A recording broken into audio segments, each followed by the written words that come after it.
திருநெல்வேலி பாபநாசம் சாலை சீரமைக்கப்படும் என அதிகாரிகள் உறுதியளித்ததை அடுத்து வணிகர்கள் நடத்திய சாலை மறியல் கைவிடப்பட்டது. பல மாதங்களாக சீரமைக்கப்படாத திருநெல்வேலி பாபநாசம் வரையிலான சாலைகளை சீரமைக்க கோரி அனைத்து வணிகர்கள் கூட்டமைப்பின் சார்பில் மேலப்பாளையத்தில் மறியல் நடைபெற்றது. மறியலின் போது நெடுஞ்சாலையினரின் அலட்சிய போக்கை கண்டித்து முழக்கங்கள் எழுப்பப்பட்டன. 1 மணி நேரத்திற்கும் மேலாக நீடித்த மறியலால் போக்குவரத்து பாதிக்கப்பட்டது. அதனைத் தொடர்ந்து போராட்டக்காரர்களுடன் அதிகாரிகள் பேச்சுவார்த்தை நடத்தினர்.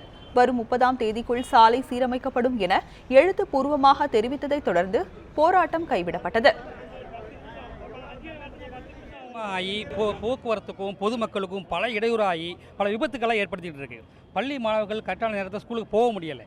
புழுதி மாசுபடுறதுனால, புழுதி கிளம்புறதுனால மக்களுக்கு நோய் ஏற்படுறது மட்டும் இல்லாமல் லட்சக்கணக்கான வியாபாரிகளுடைய பொருட்கள் எல்லாமே பாதிக்கப்படுது. இதை கண்டித்து நாங்கள் மேலப்பாளையம் அனைத்து வணிகர்கள் கூட்டமைப்பின் சார்பில் கண்டன வால்போஸ்டர் அடிச்சிருக்கிறோம்.